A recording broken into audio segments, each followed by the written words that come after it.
We're back. Those are colonizer names. And so it's our responsibility to learn the real names of those nations and people. Right. And I'm not going to tell you those names. We're on stolen It's land. not my responsibility to tell you those names.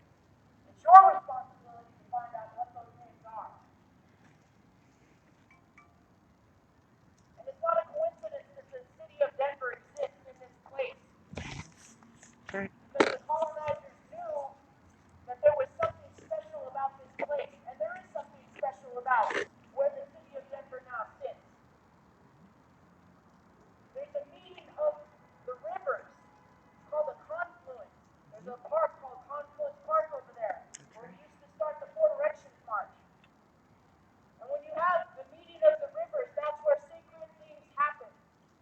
When two different bodies of water come together, it's also the meeting of nations.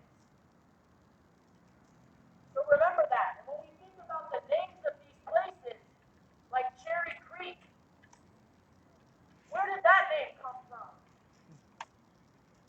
One of my Arapaho relatives came and he did a talk with us.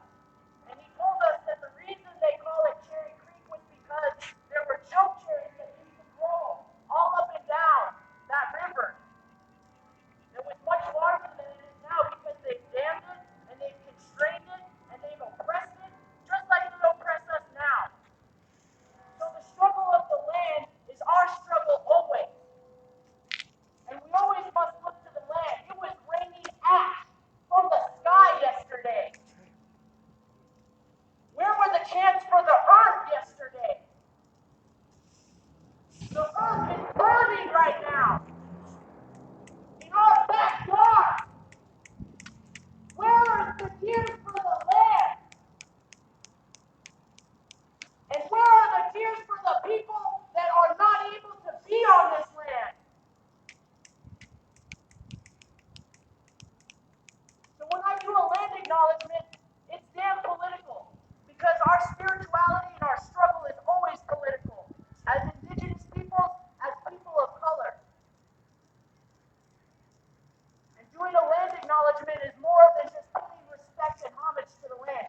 It's taking responsibility for your lives.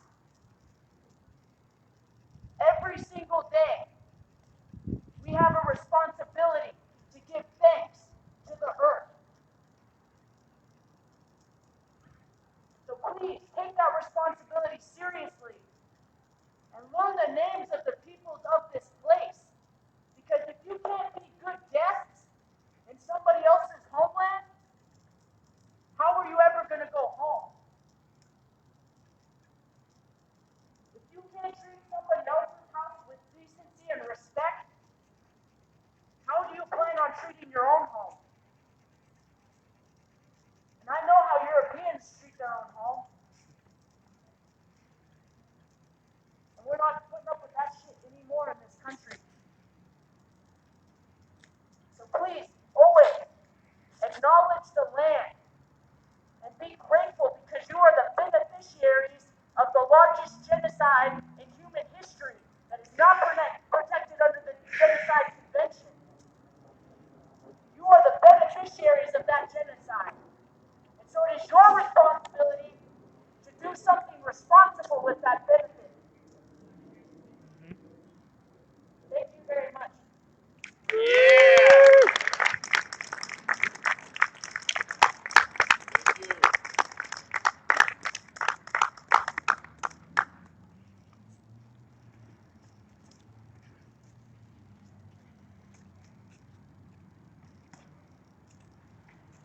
Thank you, guys. We are going to come join you guys over this way.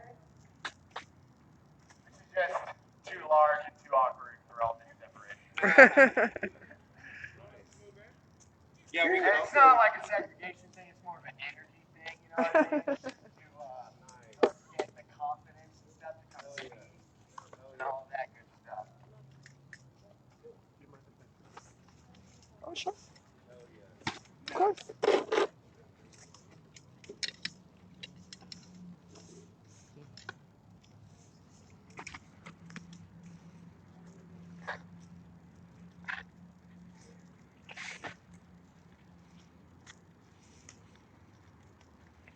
Thank you all.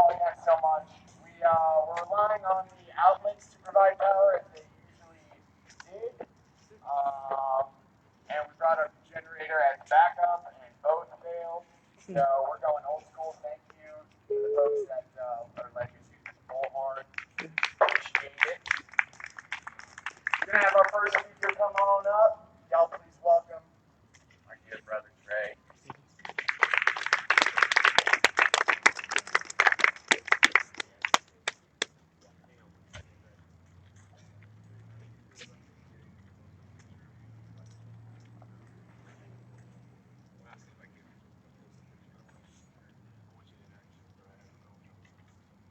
I thought we had a microphone. You know what you can do is sling that over your shoulder, the strap. Oh, you guys all got a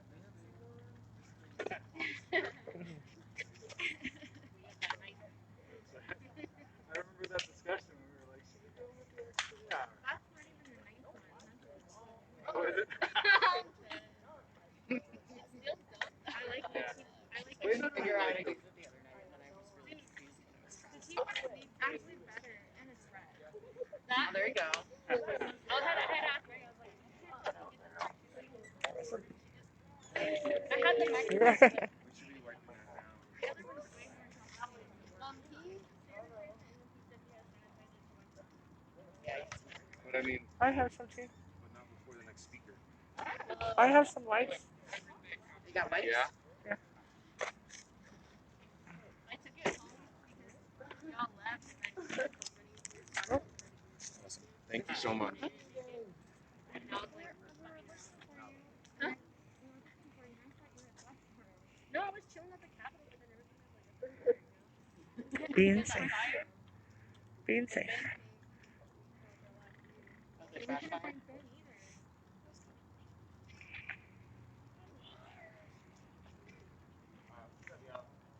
Hey.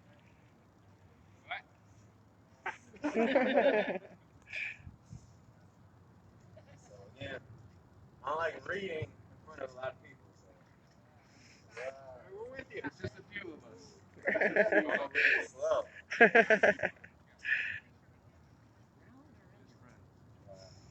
All right, you know what I mean? Yeah. All right.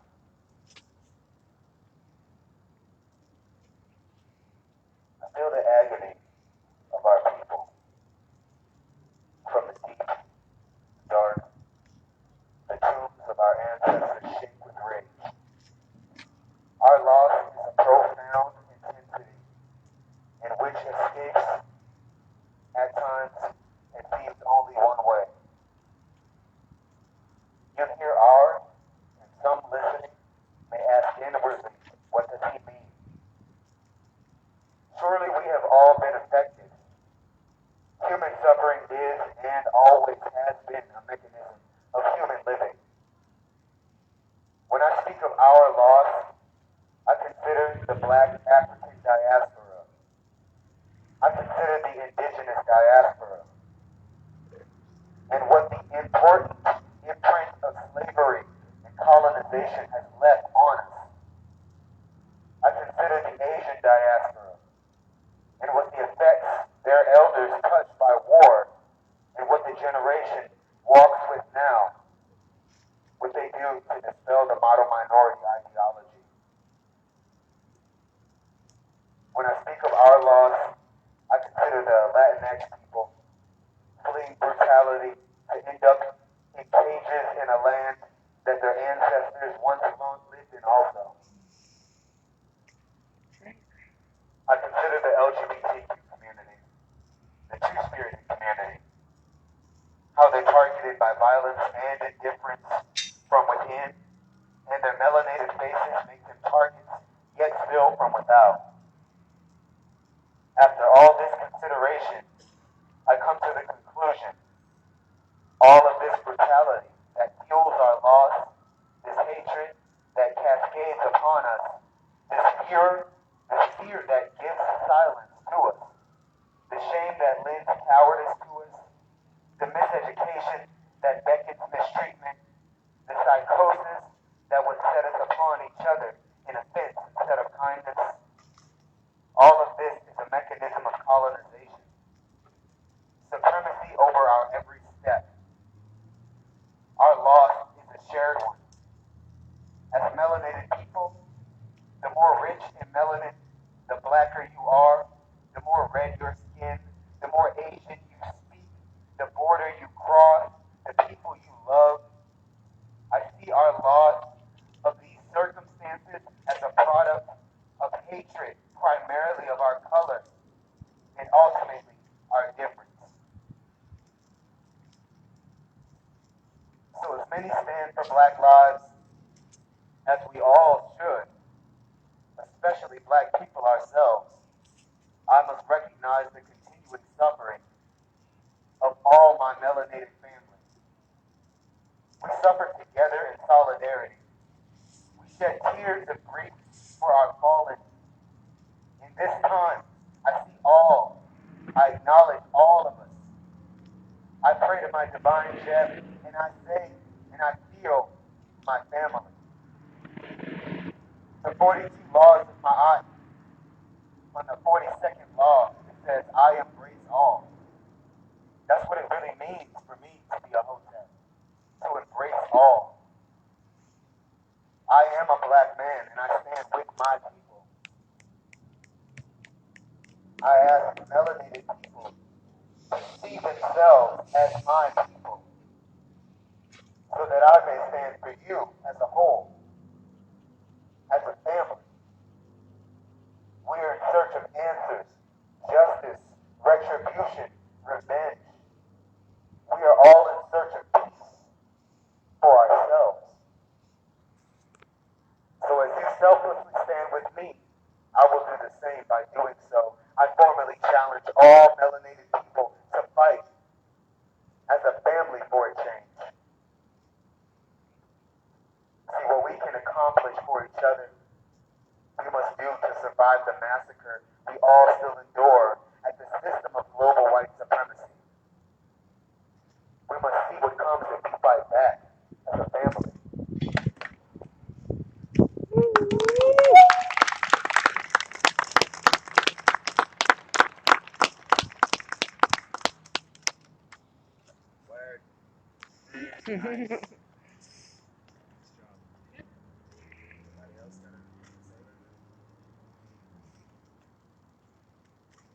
Any melanated folks want to say anything about your experience, or even the protest, or even just your everyday life of walking in a colored body? Please, you're welcome to come up and say what you would like to say.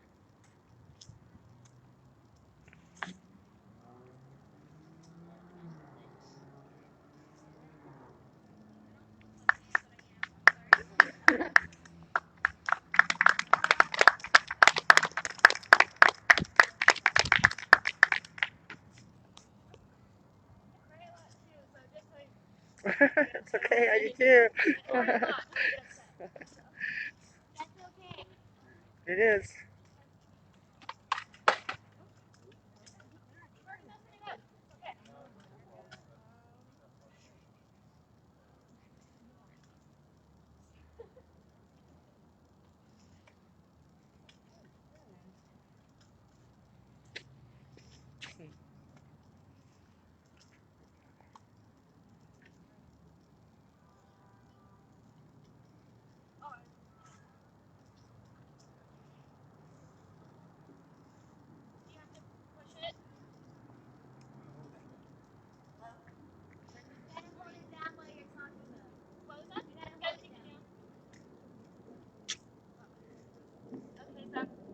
Really nervous.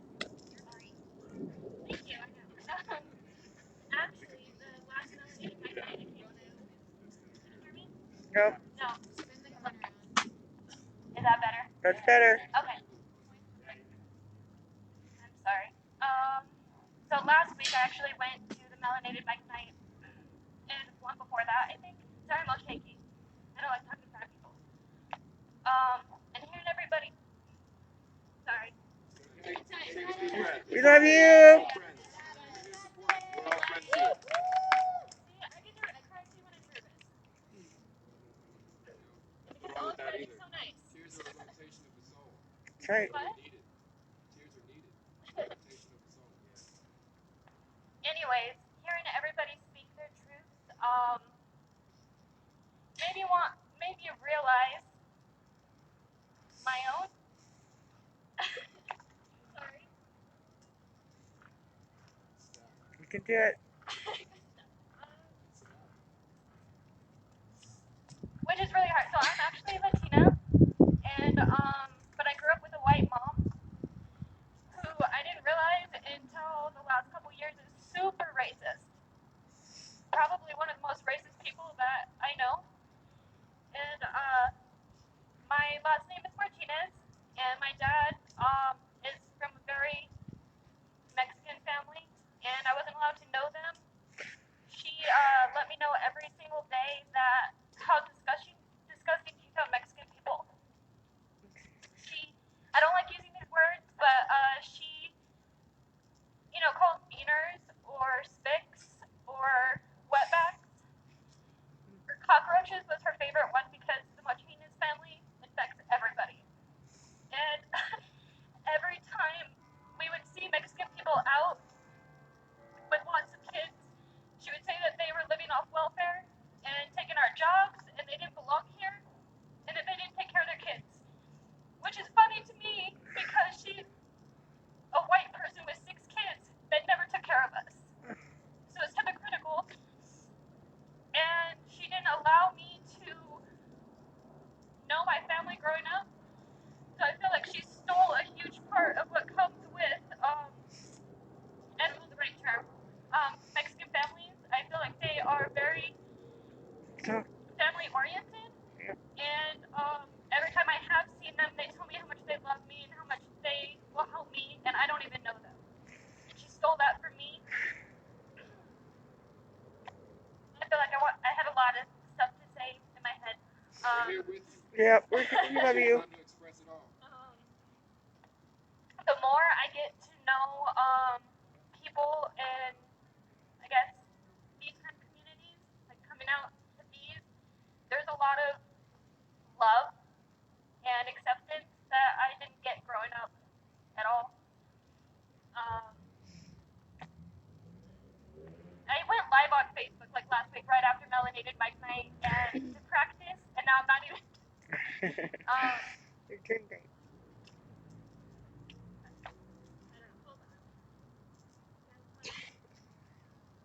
I guess I feel really shaky coming up here too because of the way I grew up. I don't feel like I'm part of the melanated community. I feel super white, and I don't mean to make that sound bad either. But sometimes I don't feel like I'm Mexican enough to be a part or to use my voice for all of the things that I believe in.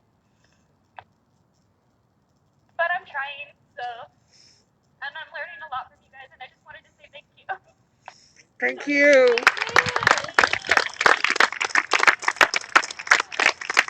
Love you.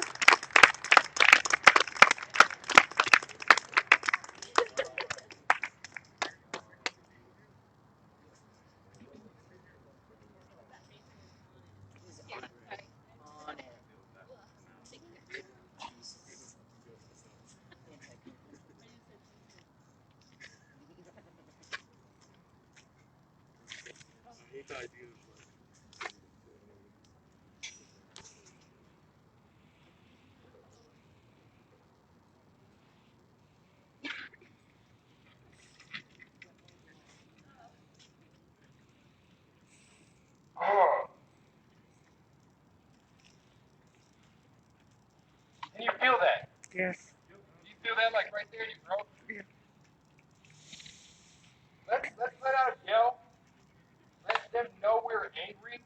And that's also a part of the system. She spoke saying she doesn't feel like she's Mexican enough. Well, sister, you ain't alone. You ain't a mixed blood. We ain't never black enough. We ain't never white enough. I know what that discrimination is. And that's another thing that we should all magnify to see underneath the umbrella of supremacy, of racism. Identity complex. Like that gives us that gray space, that open space. Who am I? What am I? What is going on here? Why is she or them doing? I grew up with a white mom. After my mom, she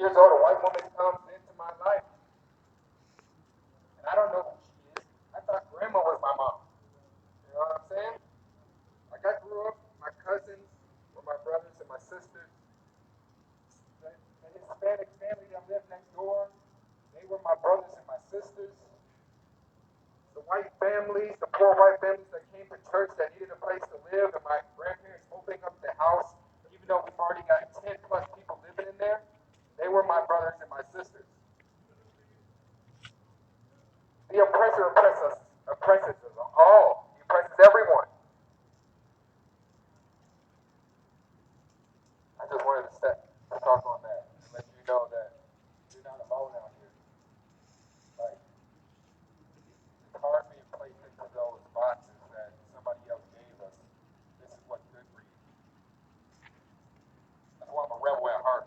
Fuck the bullshit. Ain't nobody telling me how to regulate my life when I self-educated myself That's right. to regulate my own life. You know, they talk about education and shit. I don't want what they say is good for me, and you shouldn't either. That's all a part of the system. This is what's good for you. You should be happy with this. But when they make those boxes, it's not directed at us colored folks initially. It's directed at the poor folks. Everybody who doesn't have money or any type of stature is nothing to them. We are dehumanized. So a lot of y'all out here, they'll beat you up just like they beat me. But I tell you what, they'll take me first. The system taught, hey, what was it, Kennedy? Who? The image of criminal. When you watch cops, look at all these black criminals, these thugs. I remember reading when the first few Hispanics started to move and migrate here to America, there was ads with the war on drugs. Oh, they're getting high and they want to take our young women. These are published in real papers. I'm just rambling. If anybody wants to come up and talk, now's your time to come talk. If you're a melanated person, I got tons of shit to talk about, but I want to give people a chance to express themselves. Because the big thing, reason why I believe and continue to come to Melanated Mike is so that people like you can speak, so that I can hear and see and feel, so that our universes contribute to each other, and I can retain and grow from this contribution of your universe. That's why I keep coming. Open mic, here you go. Somebody.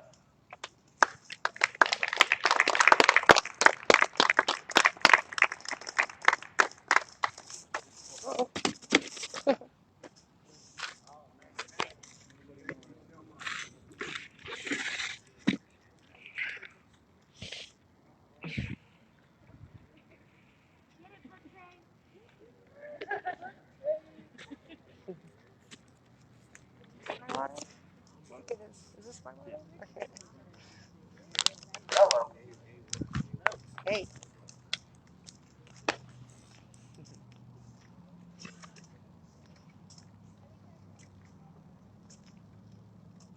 Nerd track. Nerd track. You did.